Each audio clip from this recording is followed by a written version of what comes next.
Onderweg na Abiaterskop uit Willem Prinsloo's Peach Brandy in Mafeking Road deur Herman Charles Bosman. Nee, het hom Skalk Lourens gesê. Jy kry nie blomme in die Groot Mariko nie. Dis nie 'n slegte distrik families nie. En op 'n slag was my eie in 'n klein tuintjie wat ek langs die dam gemaak het, heel goed, maar wat jy regtig blomme noem, is maar rare goed hier in die Mariko. Miskien is dit die hitte of die droogte. Evenwel, wanneer ek ook al oor blomme praat, dink ek altyd aan Willem Prinsloo se plaas by Abiaterskop, waar die dans was.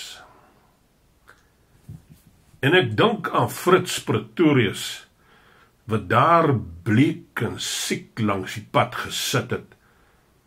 En ek dink aan die wit roos, wat ek in my hoed gedra het, ewe swierig, maar meestal dink ek aan Grieta. As jy oor my plaas na die bultjie toe loop, en jy kyk in 'n noordwestelike rigting, kan jy Abiaterskop ander kan die Dwarsberge se rand te sien. Die mense sal jou vertel dat daar spooke op Abiaterskop is. Hulle sal jou ook vertel dat dit eenmaal die tuiste van hekse was. Dit kan ek glo. Ek was nog net een keer by Abiaterskop. Dit was baie jare gelede. En ek het nooit weer daarheen gegaan nie. Nogtans was dit nie spooke wat my daar weggehou het nie. Ook nie hekse nie. Dit het tyd geword vir Grieta Prinsloo om van die afrondingsskool op Ceres af terug te keer. Sy het daarheen gegaan om Engelse maniere, diktee en ander vername en deftige vakke te leer. Derhalwe het haar pa, Willem Prinsloo, 'n groot dans op sy plaas by Abiaterskop gereël, om Grieta se terugkoms te vier. Ek is na die partytjie toe genooi, so ook Fritz Pretorius, en so ook elke ander persoon in die distrik van Derde Poort af tot by Ramootsa. En wat nog meer is, omtrent elkeen van hulle het gegaan.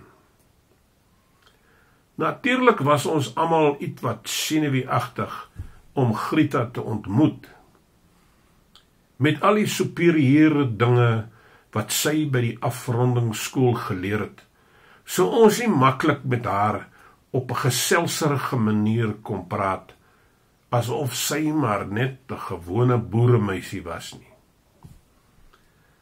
Maar wat almal na Abiaterskop gebring het, was dat ons geweet het dat Willem Prinsloo die beste perske brandewyn in die distrik gemaak het. Fritz Pretorius het met my gepraat oor die moeilikheid wat Grieta se geleerdheid geskep het. Ja, jong, het hy gesê. Ek sê jou, ek voel heel bewerig om met haar te praat. Ek het egter my geleerdheid so 'n bietjie opgevryf. Gister het ek my ou lei uitgehaal, wat ek 17 jaar gelede gebruik het, toe ek die skool verlaat het. En ek het 'n paar somme gedoen, optel en aftrek. Ek het ook 'n bietjie vermenigvuldiging probeer, maar ek het vergeet hoe dit gedoen word. Ek het Fritz vertel dat ek hom graag sou wou help, maar ek het nie so ver soos vermenigvuldiging geleer nie. Die dag van die dans het aangebreek. Die poskar wat Grieta na haar pa se huis vervoer het in die oggend deur Droogedal gery. Ek het die middag aangetrek. Ek het 'n swart baadjie, vaal breinbroek en 'n pink hemp gedra.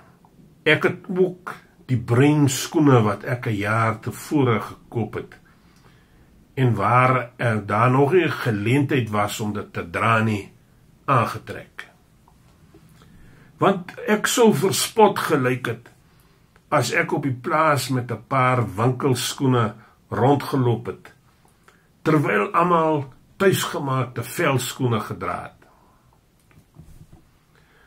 Toe het ek op my perd geklim met my hoed ewe windmaker aan die een kant van my kop en in die pad geval, die regeringsin. Ek het geglo dat ek maklik die bes geklede jong man by die dans sou wees.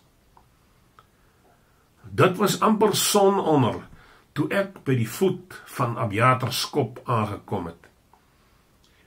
Ek moes langs die kant van Abiaterskop verbyry om by Willem Prinsloo se plaas, wat in 'n laagte ander kan die heuwels genestel het, uit te kom. Soos ek gery het ek gedink dat dit dom was vir 'n man om op 'n plek te bly waar dit na bewering gespook het. Die bome het langer en digter geword, soos dit maar gewoonlik op hoër liggende grond die geval is. En hulle het ook heel wat donkerder geword. Reg oor die hele plek was daar vreemde, donker skaduwees. Ek het nie daarvan gehou nie. Ek het onthou dat ek stories gehoor het van die hekse van Abiaterskop en wat hulle aan reisigers gedoen het wat in die donker verdwaal het. Dit het gelyk of dit maklik was om tussen daardie lang bome te verdwaal. Gevolglik het ek my perd spore gegee om te galop, om so gou as moontlik uit hierdie sombere omgewing weg te kon kom. Eintlik is 'n perd sensitief oor dinge soos spooke en hekse, en was dit my plig om toe te sien dat my perd nie onnodig bang gemaak is nie. Veral nie as daar 'n koue wind skielik deur die poort opgesteek het nie, en dit 1 of 2 keer geklink het, asof 'n bose stem my naam genoem het. Toe het ek vinnig begin ry, maar 'n paar oomblikke later het ek omgekyk en die situasie mooi begryp. Dit was Fritz Pretorius, wat agter my op 'n galop aangery gekom het. "Waarom is jy so haastig?" het Fritz gevra, toe ek stadiger gery het om hom toe te laat om my in te haal.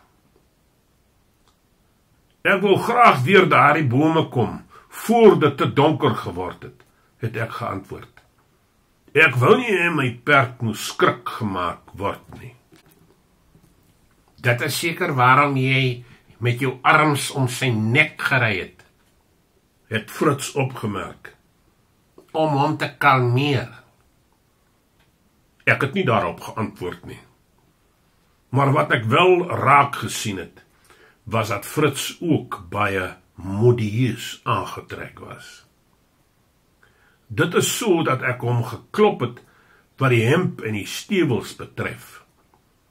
Maar hy was in 'n nuwe grys pak uitgevat, met sy kouse wat oor die onderste dele van die broekspype opgetrek was. Hy het ook 'n sakdoek gehad, wat hy 'n hele paar keer ewe pronkerig uitgehaal het. Natuurlik kon ek nie jaloers wees op 'n persoon soos Fritz Pretorius nie. Ek was net vies as ek daaraan gedink het, dat hy homself belaglik gemaak het, deur na 'n partytjie toe te gaan met 'n vreemde, uitlandse ding, soos 'n sakdoek.